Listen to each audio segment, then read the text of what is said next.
Alright my friends, today we will talk about Shaoji and the Christian symbolism in his stories in both Honkai Star Rail and Honkai Impact 3rd. And I would love to hear your opinion about it in the comments section below. Now before we start, don't forget to subscribe and turn on the notifications bell beside it to stay notified with everything new about both Honkai Star Rail and Honkai Impact 3rd. And without any further ado, let's just get started. First of all, we will talk about his Flame Chaser's story in Honkai Impact 3rd. To explain that, we need to talk about the most important character of that story, Elysia, who is Honkai's version of Jesus Christ. First of all, her birth situation. We all are born in a very specific way. A man and a woman would marry and have a child. However, since Jesus was the Son of God, he was born in a much different way. The same thing happened with Elysia as well. All Harshers are born in a very specific way. Their cores awaken inside certain humans, and these humans lose control over themselves and become the Harsher. However, unlike other Harshers, Elysia was born a Harsher.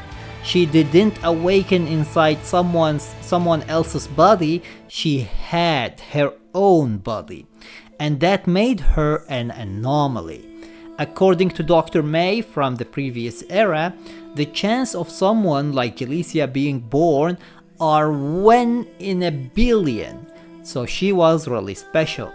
The second similarity between Elysia and Jesus is their love to humanity. Jesus Christ loved humanity so much that he loved and forgave even those who hated him and hurt him. He even sacrificed himself for humanity to pay the price for the original sin in their place. The same thing happened with Elysia as well. She loved everything about humanity and loved both the people who loved her and the people who hated her.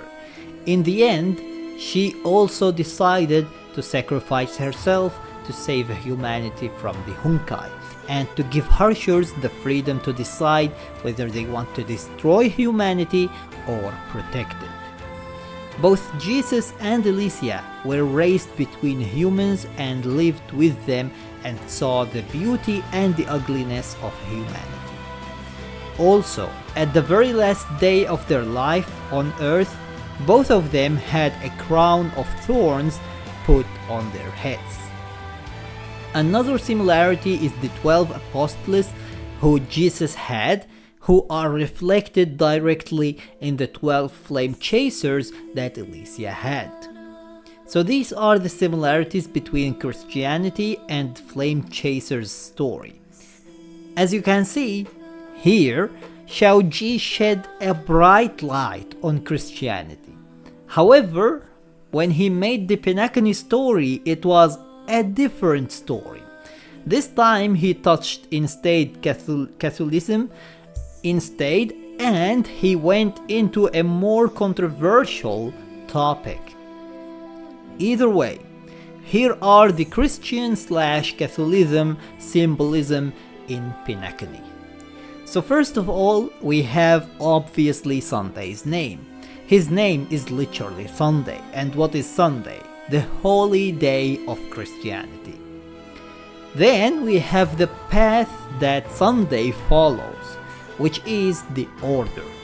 This path pretty much represents the heaven that Catholicism is promising, where everyone live happy, which was how Shaoji touched Christianity or Catholicism in a more controversial way, because he shed a little bit of a dark light on it. We also have the cross symbol on Sunday's gloves.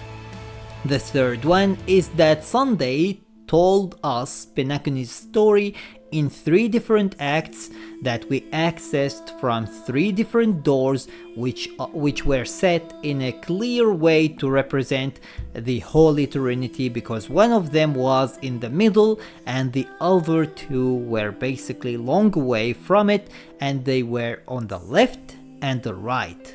And that could be basically interpreted in 2 different ways. It could be representing the cross and the fact that Jesus had basically 2 criminals on his both sides, the left and the right.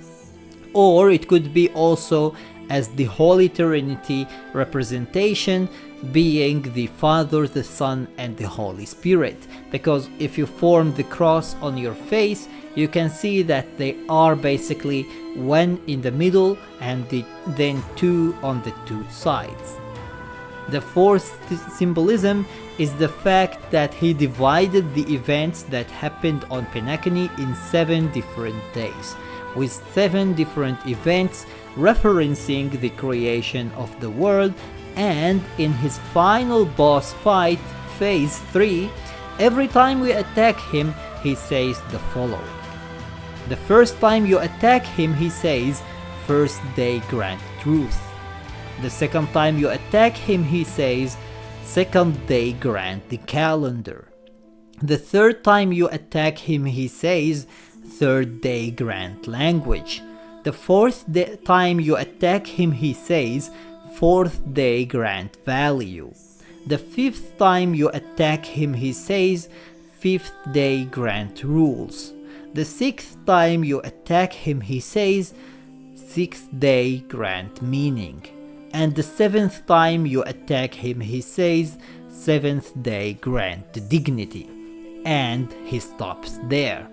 Then he raises his hand to touch a hand that comes out of the sky in a similar manner to the Adam and God art.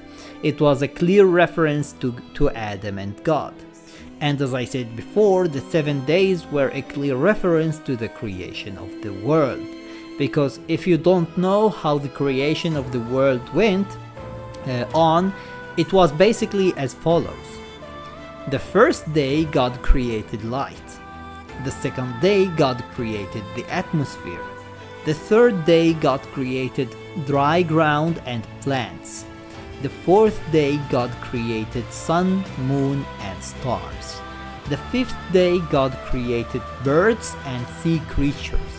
The 6th day God created land animals and humans. The 7th day God rested. So, as you can see, 7 days with 7 different events, 7 days with 7 different events. So it's pretty clear that that was a direct reference to the creation of the world. Next we have the fact that his OST is always filled with bells and choir in it, which makes us feel like we are in a cathedral. And it's basically the 2 most important things for Christianity in general in a cathedral. So, these are the Christianity symbols in both stories. If you think that I missed anything, let me know what did I miss and where we could see it, if it is possible, in the comments section below. I would love to hear your opinion about the symbolisms as well in the comments section below. And don't forget to subscribe, like and share to support the channel. And until next time, see you as always in the next video.